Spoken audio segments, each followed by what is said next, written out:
Kyler Murray was shown the money. Somebody had a pretty terrible take on Baker Mayfield, and somebody had a really interesting take on how long it'll take the Oklahoma Sooners to win a national title under Brent Venables. We'll talk about that on today's episode of Locked On Sooners. You are Locked On Sooners, your daily podcast on the Oklahoma Sooners, part of the Locked On Podcast Network, your team every day.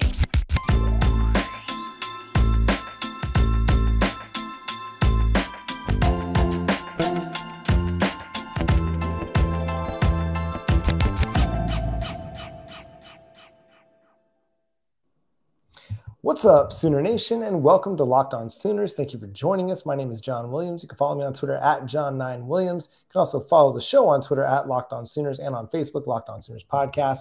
Joining me is Josh Helmer from 94.7 The Ref in Norman. You can follow him on Twitter at JoshOnRef. You can also hear him on 94.7 The Ref in Norman Monday through Friday from 9 to noon. Josh, what's up, man? It just occurred to me, well, first off, I'm doing great, John. Hope you are as well. It just occurred to me, what an offseason for Kyler Murray. Obviously, he gets the massive extension here. 5 years, $230.5 million over those $160 million guaranteed. But think about how this offseason played out for Kyler Murray, right? Initially, John, there was that conversation of, okay, was he upset at his teammates? Did he think that, the rest of the team quit on him in that playoff loss to the Los Angeles Rams? Then all of a sudden, we had a social media scrub 2022 for Kyler Murray. All of it winds up leading us to this point. I guess the message for the children, John, is, hey, when in doubt, just go ahead and scrub that social media, and you will get that massive mega extension. Yeah, I think if this is your first rodeo and your first dive into the NFL quarterback contract situation, just know that this is kind of typical. Like if you're a franchise quarterback or even kind of a guy that most teams would view as a franchise quarterback, but maybe you just haven't accomplished much in the team dynamic, playoff win, Super Bowl win, things like that. There's always going to be that question and that doubt about how much you deserve, quote unquote, to be paid. As a Dallas Cowboys fan, went through this just a couple of years ago with Dak Prescott. Remove the idea of deserve from your mind, from your memory bank. It doesn't belong in the quarterback negotiations. It's not about deserve. Ask yourself the question, is the player that is trying to be paid considered a franchise quarterback, at least to that franchise? If the answer is yes, they're going to get paid. And for all of the doubt, all of the consternation, all of the quote-unquote drama that was going on surrounding Kyler Murray and the Arizona Cardinals, ultimately what happened was he got paid because the Arizona Cardinals see him as a franchise quarterback. What were they going to do if they didn't have Kyler Murray as their quarterback? That's the question that ends up getting him $160 million guaranteed, $46.1 million average annual value, and now becomes the second highest paid player in the NFL. So as somebody who used to cover the NFL more closely, followed it a lot more thoroughly, this is par for the course. Generally, this is going to be what it comes down to, unless you're like the elite of the elite. But we see it even with Aaron Rodgers every single time his contract is about to come up, or even really every offseason. And then the Green Bay Packers decide, hey, we're going to renegotiate this because we need Aaron Rodgers, because if we don't have Aaron Rodgers, we don't really have much else going for us. And so if you're a quarterback and you're one of the top 12 to 15 quarterbacks in the NFL, then you're going to get paid. That's just what it comes down to every single time. No, that's right. And these things always, it seems like, have a way of working themselves out. Is there any quarterback that has been a young quarterback in the league? We've seen older guys where, okay, maybe both sides kind of determine, hey, it's best for us to kind of go our separate ways here, or we don't want to pay you that next big contract. But, Dak Prescott, it felt like was close to that type of situation, maybe happening in Dallas to where he plays out, final year of a contract, and then the two sides just never really reach an agreement on long-term extension, and boom, all of a sudden Dak Prescott, who is a franchise quarterback, winds up playing, somewhere else. But generally speaking, I'm trying to think, is there a young quarterback you can think of that didn't get that first big contract when they were thought of as a franchise guy? With Baker Mayfield, I guess, right? I mean, if you look at Baker Mayfield as that franchise guy. Yeah, I mean, Baker Mayfield was kind of the more recent scenario where, many people thought he was going to stay in Cleveland for a very, very long time. And the idea of what his contract was going to look like started becoming a talking point this offseason, at least early in the offseason. And I remember even back to last offseason, what is it going to look like for Baker Mayfield when he gets a contract? Now, obviously, that didn't play out. The Cleveland Browns decided to move on. They ultimately traded him. He didn't play out his contract with the Browns, but that's probably the smart thing for the Browns to do. If they decide that's not what they want to do, I don't believe it was smart for them to move on from Baker Mayfield, but they decided to get something for him as opposed to just letting him walk in free agency or outright releasing him, which was never going to happen anyway because they were on the book for at least $18 million guaranteed. The one that kind of pops into my mind is Drew Brees a little bit back when he was with the San Diego Chargers. But that's a little bit different too, because he was coming off of an elbow injury and they had Phillip Rivers waiting in the wings as well. So it's really hard to find that kind of idea that you're talking about where a guy is pretty highly thought of, because Kyler Murray is pretty highly thought of. Like, he may not be a top 5 quarterback, but again, you don't have to be a top 5 quarterback to be paid like a top 5 quarterback. But he's at least, and I was talking with somebody at work today about this, that his floor is at least top 12. You can probably make an argument for a lot of those guys between 5 and 12, and he falls into that tier of player.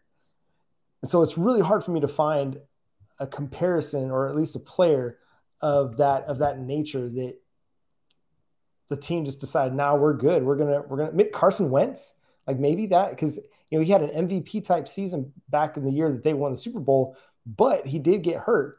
At the same time, he had some down years after that year, and it was never really the same. So it's real murky. It's hard to. Kirk Cousins is probably maybe the closest one, where he was pretty good for Washington, and they decided they weren't going to pay him what they wanted. I think they franchise tagged him one year, and then he walked as a free agent the next year and ended up in Minnesota.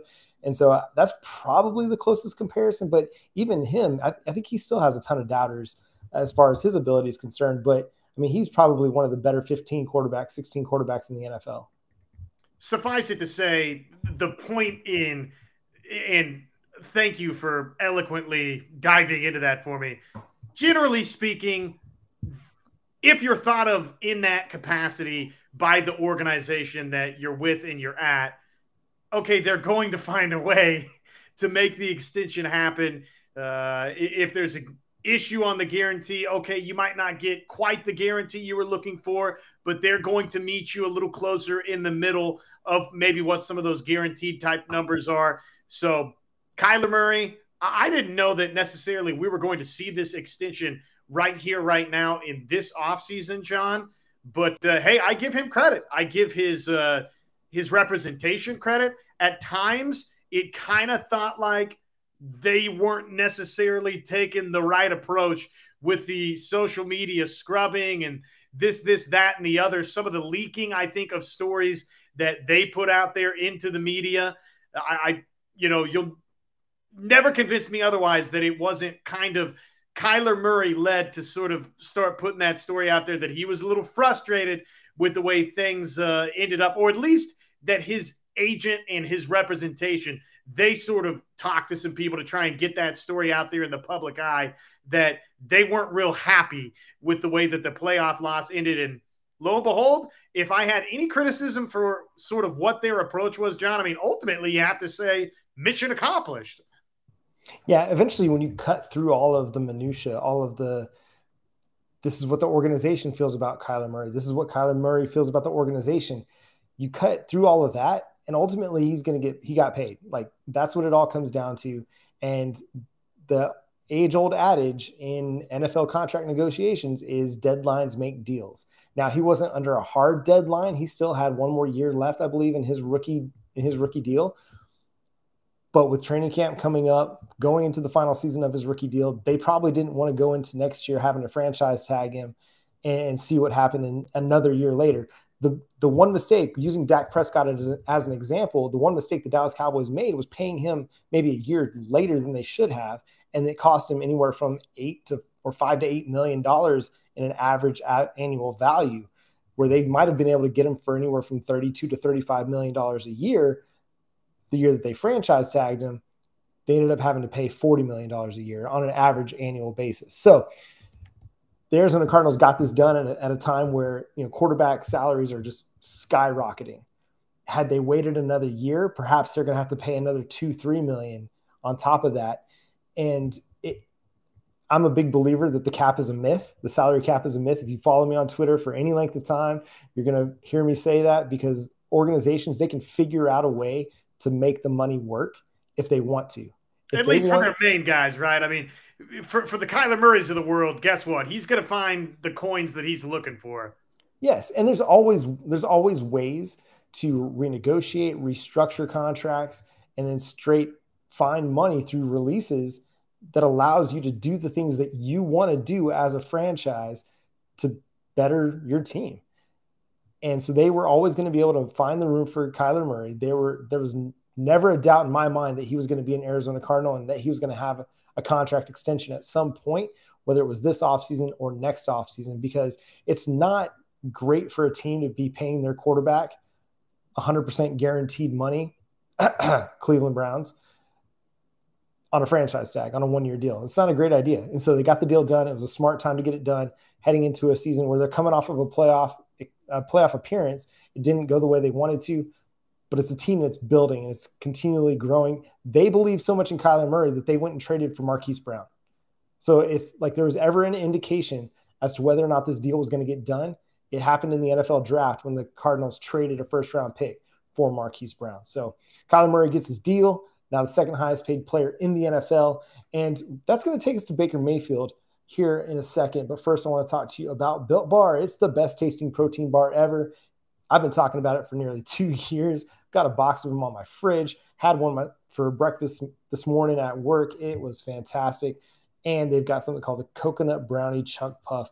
If you haven't tried the puffs, they're fantastic. If you love s'mores, this is a great treat for you. It's also a great meal replacement or a energy boost before your workout as well. It's low calorie, high protein, and low in sugar, and provides all the great nutrients that you need for your breakfast, lunch, dinner, pre-workout, post-workout. So go to built.com, use promo code LOCKED15, get 15% off your next order to get some of the best tasting protein bars you'll ever try using promo code LOCKED15 at built.com. Also want to talk to you about BetOnline. BetOnline.net is the fastest and the easiest way to check in on all your betting needs. Find all your favorite sports and events at the #1 online source for odds, lines, and games. You're looking to get in on NCAA football futures, who's going to win the national championship in 2022, who's going to win the Heisman. You can get in on that at BetOnline. They've got the best odds, the best availability, the best website for you to use over at betonline.net. It's where the game starts.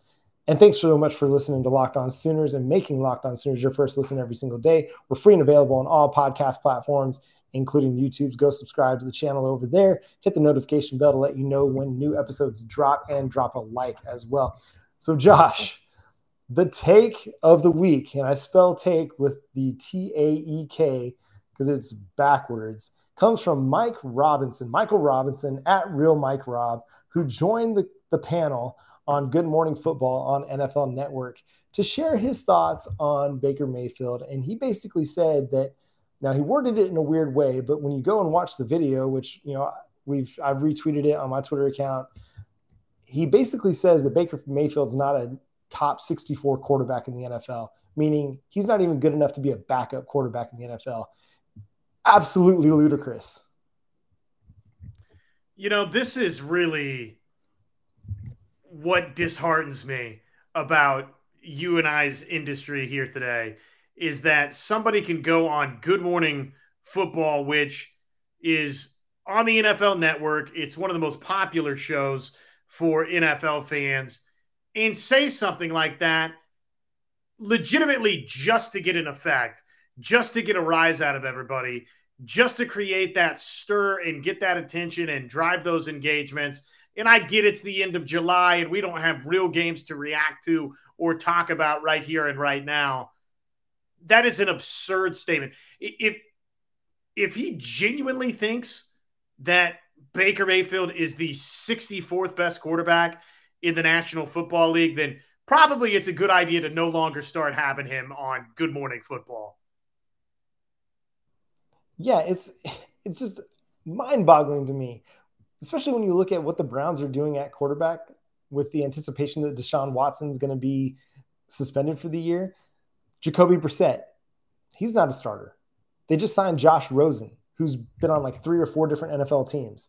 I mean, you still got guys like Brian Hoyer and Nick Mullins and Trevor Siemian and Chad Henne, Nate Sudfeld, Chase Daniel. And Chase Daniel's arguably the most wealthy backup quarterback ever. But you're telling me that Baker Mayfield couldn't at least be a backup quarterback for somebody in the NFL?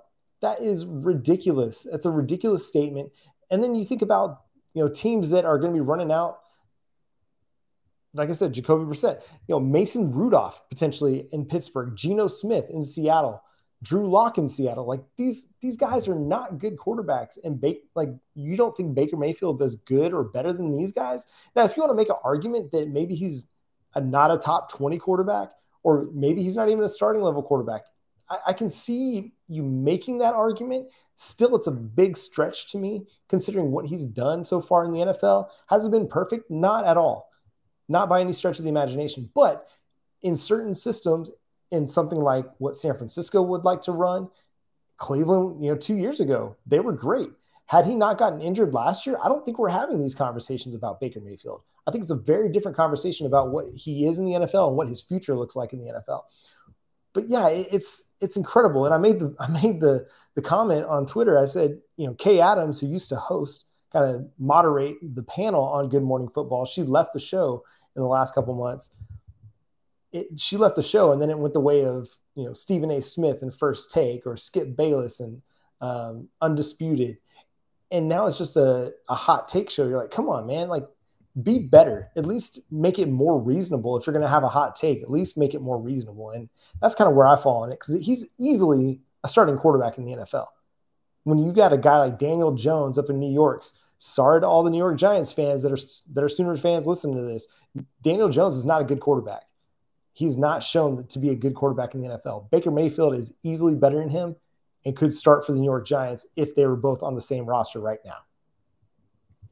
Are we convinced that Jalen Hurts is hands down better than Baker Mayfield right here, right now? And I'm rooting for Jalen Hurts' success in Philadelphia. I'm just thinking about, start making the way around the NFC East there. I mean, are either of those guys better than Baker Mayfield? The bottom line is this tenure, this stay in Carolina is going to, even if it's just right here, right now, this standalone season, it's going to tell us a lot about what Baker Mayfield's future looks like in the National Football League. What type of quarterback is he in the National Football League? What caliber in that pecking order is he in the National Football League? So to me, he's a bona fide starting quarterback. Again, where does he fall on that pecking order of starting quarterbacks? Clearly, he's not one of the best starting quarterbacks, at least today, in the National Football League. But there's a lot of guys I can make a case for him being equally as good as, or maybe here and there. We'll see again how this year with Carolina plays out. Maybe he's better than a couple of these starting quarterbacks. And no doubt, I think if you start getting into, okay, what does the backup quarterback situation in the National Football League look like, John? To me, if Baker Mayfield's your backup quarterback, well, guess what? You have a great backup quarterback situation, because this man could start for a lot of NFL franchises. I always forget that I mute my mic sometimes. I would absolutely love Baker Mayfield if he were the Dak Prescott's backup quarterback, because if Dak Prescott were to go down with an injury, which he has, he got injured, was out for most of the season a couple years back, got banged up a little bit last year. If you had to bring Baker Mayfield in to win you a game, win you 2 or 3 games, he's fully capable of doing that. So yeah, to say that he's not at least backup level quarterback in the NFL is a heinous argument. It's heresy, and you should have all of your NFL credentials stricken from the record at this point. The court has ordered. Case dismissed. Coming up next, we're going to have a couple rounds of a new segment here on the show, Buy or Sell, where we take a couple hypotheticals, we discuss them, one including the national title, and one including a former coach that we're gonna pose for you on today's episode. Yeah, this has never been done, by the way. Speaking of hot takes and trying to reinvent the game here, buy or sell. You've probably never seen this in any way, shape, or form. Okay, so we've been telling you all the time we love our friends over at Homefield Apparel. Here's one of the shirts that I wound up with. It's just a sweet vintagey basketball shirt. You can see, just like me on the basketball court, just like John Williams on the basketball court, nothing but the bottom of the net, baby. And that's the case over at Homefield Apparel, where they've got all sorts of different cool shirts. I love some of their hoodie type stuff. I'll have to order some of those in, and then I'll be able to show you right here on the broadcast what the hoodies look like. I've shared them on my personal Twitter feed at Josh on Rep, but they got all sorts of stuff. They got the t-shirts right there. They've got hoodies, crew necks. It's all vintage, all retro marks. And remember, everybody, new customers, you get 15% off your first purchases from Homefield with our code Locked On Sooners. That's Locked On Sooners at checkout over at homefieldapparel.com. Okay, so do we just come out guns blazing with our friend Teddy Lehman's buy or sell question? Yeah, absolutely. So last week, Teddy Lehman posted on Twitter the opinion that Oklahoma will win the national championship within the first 3 years of Brent Venables' tenure. Josh, buy or sell? I'm going to sell. I'm going to sell, and the reason for that, for me, I haven't seen Oklahoma win a national championship since the year 2000. And until I see differently, the idea that in some 3-year window, Oklahoma is going to rise up and win a national championship. And oh, by the way, John, in that same 3-year window, they're also embarking from the Big 12 Conference and taking a step up and joining the SEC. And it's within that 3-year window where Oklahoma's breaking through and winning a national championship. It's just hard for me to get to that place. I love Brent Venables. I think he's going to win not one, but multiple national championships at Oklahoma. I'm not ready, though, today to commit that it's going to be in one of these first 3 seasons. I will buy it, and I'll tell you why. Jackson Arnold. So there's a good chance that Jackson Arnold is potentially the starting quarterback for the Oklahoma Sooners, not in 2023, but in 2024. So that's the year that I'm going to peg for the Oklahoma Sooners. Brent Venables then at that point will have had 2 full recruiting classes that are now they're not freshmen, they're sophomores and juniors. The 2022, 2023, and the 2024 class. The 2022 and 2023 classes will be sophomores and juniors at that point, really identifying and creating the identity for what Brent Venables' team is going to look like for the Oklahoma Sooners. And so that's the year that I'm thinking, if they're going to do it, it's 2024. I think a guy like Jackson Arnold, who is kind of just scratching the surface a little bit, had just 1 year as a starter so far in high school, looks to be part of a team that could contend again for a Texas high school state championship, and just earned 5-star status from the top 247 sports rankings. I think this is going to be the guy. I think he could be the guy. Now, I don't want to put those expectations on him like, hey, Jackson Arnold, you got to go win a national title in 2024. But I'm going to buy it because I think that'll give Brent Venables plenty of time to get his identity in the program through a couple recruiting classes, a couple transfer portal classes, where he'll really have his team together. It won't be as much of Lincoln Riley's recruits and commits and signees. It'll be more, these are our guys. And that's not to say that he doesn't consider all the guys that are on the team his guys, because they all are. But there's definitely a difference in what recruiting looks like for Brent Venables than what it did for Lincoln Riley. That's not to say Lincoln Riley's recruiting was bad. It's just the identity is going to be different. the style of play is going to be different. What they look for, especially on defense, is going to look different. And then Jeff Lebby, what he looks for is going to be different. But Brent Venables has a tried and true approach to coaching defense that's helped Clemson win 2 national titles. He was a part of a third one with Oklahoma, played in a lot of big games, played in 2 other national title games with Oklahoma against USC and against Florida. They didn't turn out well for the Sooners, but I mean, against Tim Tebow and the Florida Gators, the Oklahoma Sooners defense stood tall. They were great. I mean, what they hold Florida to, like 20, 23 points in that game. And so I'm going to buy that one. Counterpoint. Part of it, sorry, I go ahead, John. Finish up your thought. I didn't mean to jump in there. No, go ahead. I was going to say if you wanted to counter that.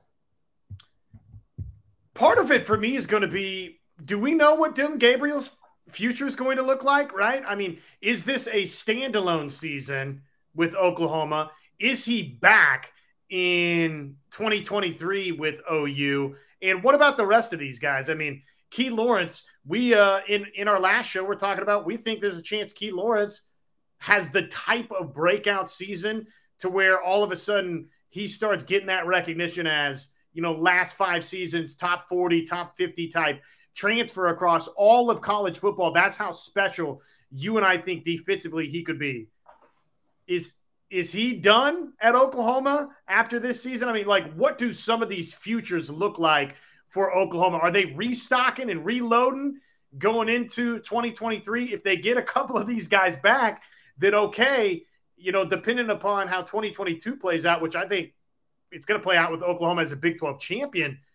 If Dillon Gabriel's back and Key Lawrence and, all of a sudden you got, quite a few of these guys making decisions to return, well, you might pique my interest a little bit on Oklahoma as a national championship type favorite in 2023. And I actually, I don't think it's the craziest thing that Oklahoma can make the college football playoff in 2022 and really surprise some people.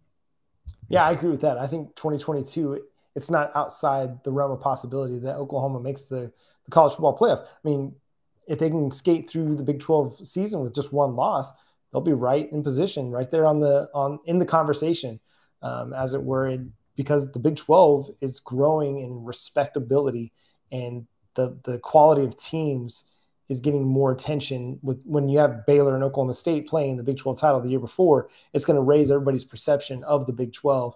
And so those wins are going to mean a little bit more down the stretch. And so potentially.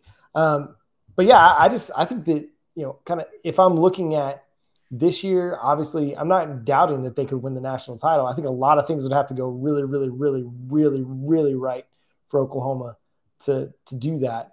I'm not saying probably, when I think about this year, John, I think Ohio State and Alabama have to not be as good as we think they're going to be. And maybe just particularly Ohio State, right? I mean, I love CJ Stroud. I like Jackson Smith and Jigba, obviously. I like some of the other wide receivers that they have there. Travion Henderson, we feel like we know is a star at the running back position for Ohio State. But defensively, I mean, is there a chance maybe there's some cracks in the foundation there for Ohio State? The top 2 just feel like they're so far away right now from Oklahoma, in Alabama, and Ohio State. Like, if you could tell me right now today that Ohio State's not as good as we think Ohio State is, okay, well, now you've given me a reason to think, okay, maybe, right? Maybe there's a chance in 2022.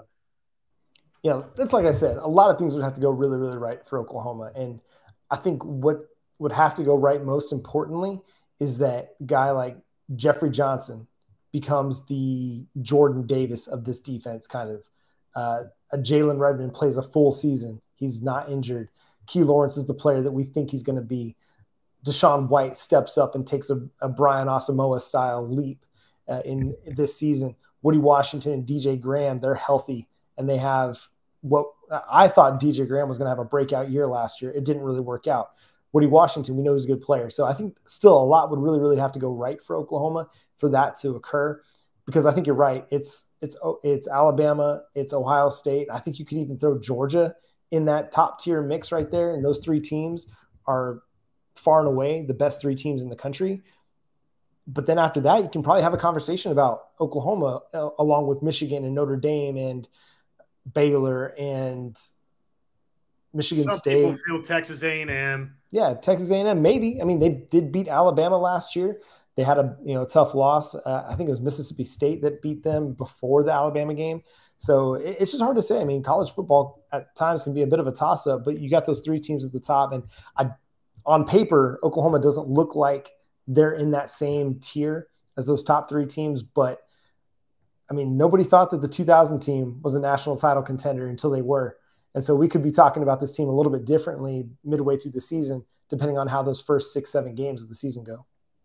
No, that's right. And, have I mentioned this here, the Bud Elliott blue chip ratio? And Oklahoma's one of those 15 schools that are in that blue chip ratio category, which, you look at that and blue chip ratio, if you're like, hey, stop speaking Spanish, stop speaking, German, Italian, whatever. What the heck are you talking about blue chip ratio? Well, it's just exactly what it sounds like. It means that you're recruiting more 4 and 5 stars than you are 2 and 3 stars. And Oklahoma's one of, I want to say the number was 15 programs going into this season that would fit that blue chip ratio threshold, which means that they've got more blue chippers on their roster than they've got non-blue chippers on their roster.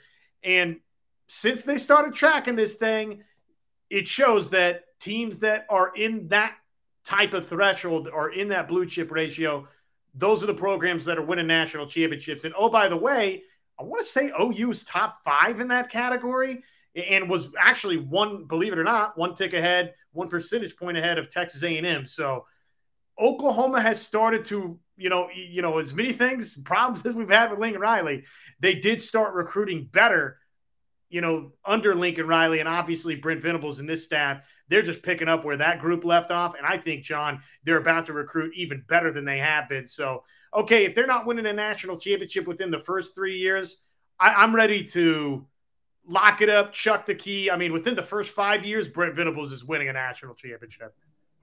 Yeah, and we'll bring this video back 5 years from now so that we can tell everybody that Josh was right, that Oklahoma did win the national championship within 5 years of Brent Venables' tenure. So, hey, I think we both made pretty good points on that. We'll have to let the viewer decide who won that argument, buy or sell. Let us know what you think. Are the Oklahoma Sooners going to win a national title in the first 3 years of Brent Venables' tenure? It's the question of the day. Make sure you let us know on the YouTube channel. Leave a comment. Let us know what you think. And if not within the first 3 years, 5 years, 10 years. When do you think Oklahoma wins their first national title with Brent Venables as head coach? And we'll look forward to seeing those responses as well. But that's going to do it for today's episode of Locked On Sooners. Thanks so much for tuning in and checking out the show. Make sure you're subscribed to the show wherever you get your podcasts. We're free and available on all platforms, including YouTube. So hit the subscribe button over there. Hit the notification bell to let you know when new episodes drop, and drop a like as well. Let us know that you enjoy the content we're putting out here on Locked On Sooners. But until next time, he's Josh Helmer. I'm John Williams. Catch you then. Boomer Sooner.